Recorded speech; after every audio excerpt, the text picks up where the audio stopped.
RCF. Christophe Dalloisio, bonjour. Bonjour Enzo. Christophe, évidemment, on vous voit beaucoup à la radio. Enfin, quand je dis on vous voit beaucoup, on vous entend aussi tout autant. Mais il y a aussi votre engagement personnel, je dirais, dans des associations tout à fait étonnantes, comme l'ACAT au niveau belge ou la FIACAT au niveau international. Et donc, comment est-ce qu'on dit ces initiales? Alors, ACAT, c'est l'Action des chrétiens pour l'abolition de la torture. Et alors, l'abolition de la torture, ça veut dire qu'on prie pour les victimes, j'imagine. Pas seulement. Et pour leurs bourreaux aussi, alors. Bien entendu. Parce qu'en fait, ça peut être étonnant, évidemment.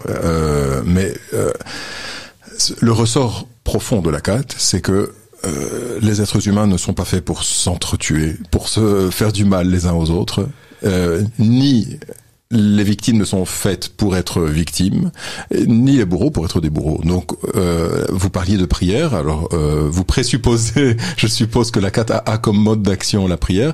Il est vrai que les ACAT organisent notamment des actions de prière, mais pas seulement. Il y a aussi du travail de plaidoyer qui est fait.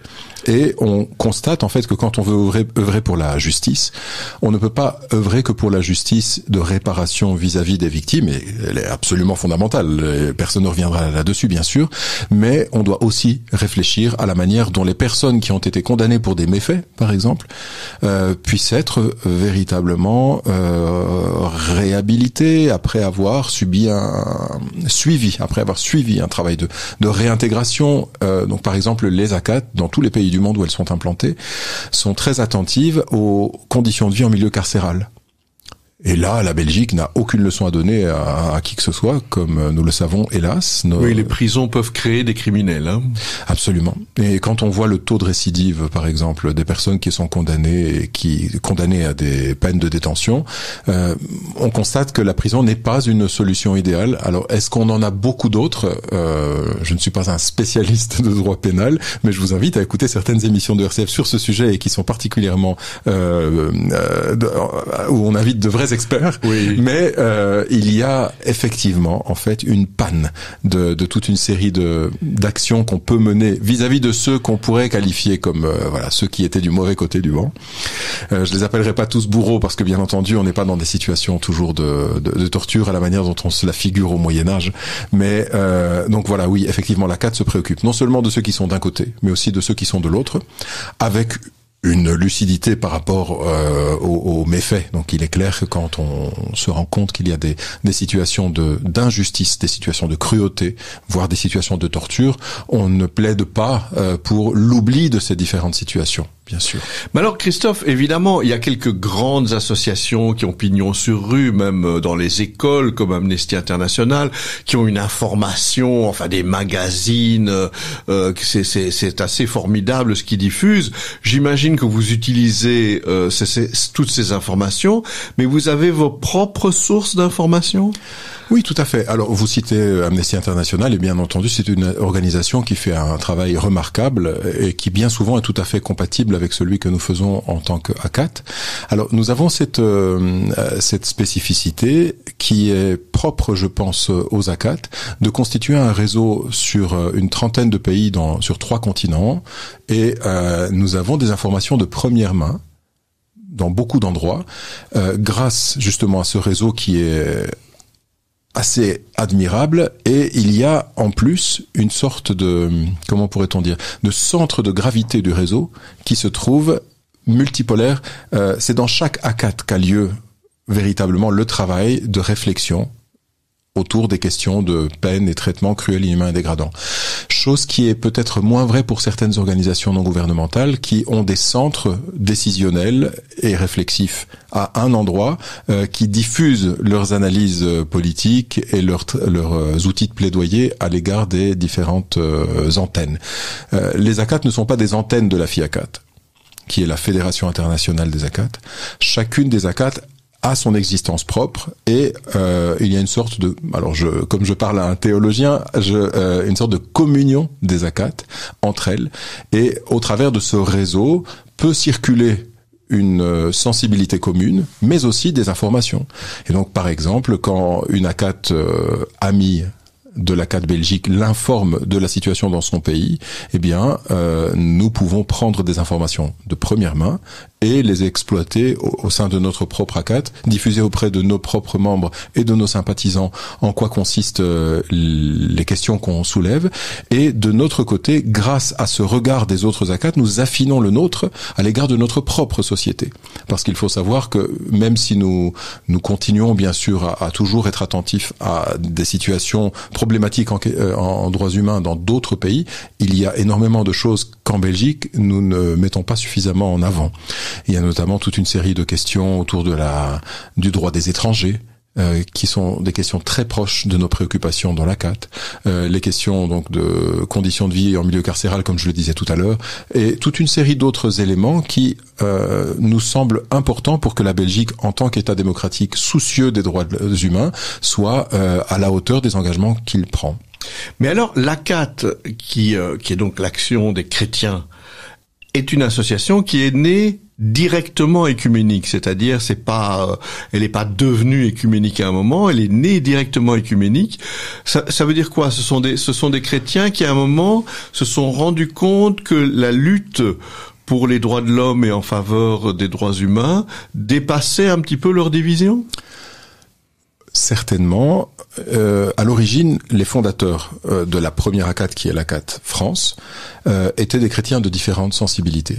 Et ils ne voyaient pas en quoi il fallait mettre en avant leur éventuelle division, puisqu'ils ne se sentaient pas divisés, ils se sentaient animés de la même préoccupation en faveur des personnes soumises à des peines ou traitements cruels, inhumains ou dégradants. À l'époque où l'ACAT France a été fondée, la peine de mort existait toujours en France, même si elle n'était pas appliquée sur le plan pratique, mais on prononçait encore des peines, ou en tout cas on les commuait en réclusion à perpétuité, je crois.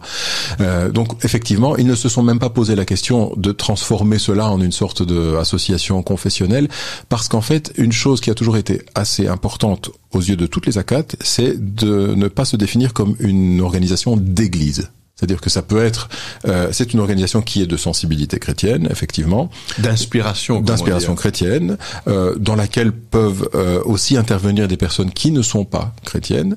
La référence évangélique ou chrétienne est tout à fait présente dans les préoccupations, mais on ne s'occupe pas que de chrétiens en difficulté, par exemple, loin de là. Toutes les situations de violation des droits humains sont prises en considération, avec un regard particulier aux peines et traitements cruels, inhumains, dégradants, aux questions de disparition forcée dans certains pays, aux questions de traite d'êtres humains et à l'abolition de la peine de mort. Et il faut le souligner, les ACAT continuent encore aujourd'hui leur plaidoyer en faveur de l'abolition universelle de la peine de mort, et elles parviennent à des résultats. Notamment dans les toutes dernières années, dans les 3 dernières années, nous avons contribué considérablement à l'abolition de la peine de mort sur le plan légal au Tchad et en République centrafricaine. Ce sont vraiment de grands sujets de réjouissance pour nous, parce que nous nous disons que voilà, ce plaidoyer en faveur des droits humains et qui est tout à fait compatible avec la foi chrétienne de la plupart des membres de l'ACAT, est quelque chose qui peut porter du fruit encore aujourd'hui, en 2023, dans nos sociétés. Mais ça veut dire alors que l'ACAT donne aussi un message d'espérance, parce que très honnêtement, quand on regarde le monde qui nous entoure, la situation des droits de l'homme, on peut pas dire qu'en 20 ans ou dans 30 ans ou en 30 ans les choses se sont spectaculairement améliorées. Donc, mais il y a quand même dans l'ACAT un regard d'espérance sur ce qu'on est capable de faire, sur ce qu'il y a moyen de faire. Eh bien, là, Enzo, je pense que vous mettez le doigt sur une des spécificités qui est une force de l'ACAT. C'est-à-dire que oui, il y a dans l'inspiration chrétienne elle-même dans les situations qui peuvent être désespérantes pour la majorité des gens. C'est-à-dire qu'il y a une flamme d'espérance qui est allumée dans le cœur de chaque chrétien et qui permet d'embraser des situations où parfois on ne voit que de l'obscurité. Dans les nuits, une lumière peut toujours poindre quand un chrétien animé de son espérance peut se mettre en marche et éventuellement mettre en marche autour de lui d'autres personnes avec la même espérance, la même lumière. Alors moi je pose la question inverse. Est-ce que c'est une association qui fait du bien à ses membres? C'est-à-dire, moi je comprends qu'on lutte en faveur d'une série de victimes et on fait du bien à ces victimes-là, mais quel est le bien que cette association fait à ceux qui militent dans l'association? En fait, on n'a pas de mesure, si je puis dire, de ce genre de notion. Ce que je peux dire simplement, c'est que de la même manière que quand on rencontre quelqu'un, on en tire toujours bénéfice.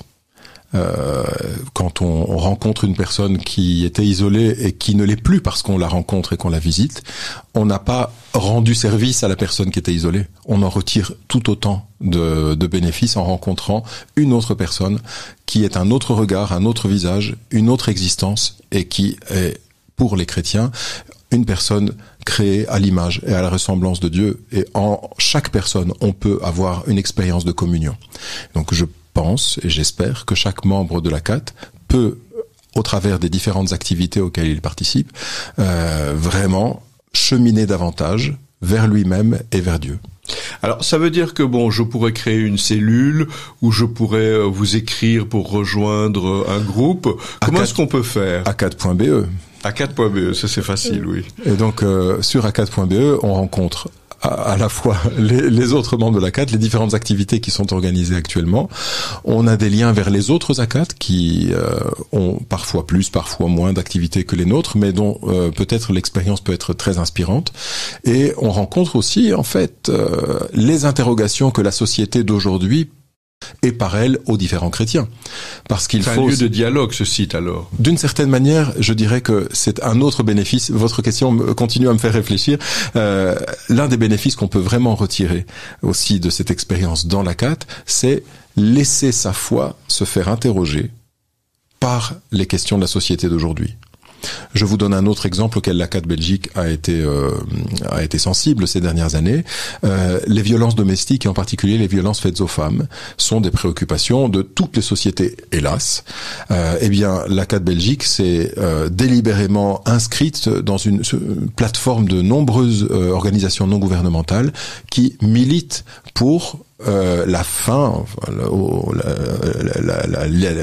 la limitation, l'abolition, l'éradication, je ne sais pas comment appeler ça, des violences faites aux femmes, parce que la Belgique est un pays qui s'est engagé en ratifiant une convention en 2006 qui s'appelle la Convention d'Istanbul à lutter contre les violences faites aux femmes, mais il y a énormément d'aspects où l'État belge est en défaut par rapport à ses engagements internationaux. Eh bien, pour nous, ACAT Belgique, c'est absolument fondamental de pouvoir aujourd'hui nous engager aux côtés de toutes les autres associations et de toutes les autres personnes qui luttent contre les violences faites aux femmes et de montrer que cela rencontre aussi notre propre sensibilité. Christophe Dalloisio, on pourrait en parler pendant des heures et donc je dois vous arrêter, mais bien sûr nous allons revenir sur RCF Bruxelles sur toutes ces questions qui concernent l'ACAT. Christophe Dalloisio, on parlait de cette association Action des chrétiens pour l'abolition de la torture, acat.be si vous cherchez le site. Merci Christophe, à bientôt. Merci Enzo.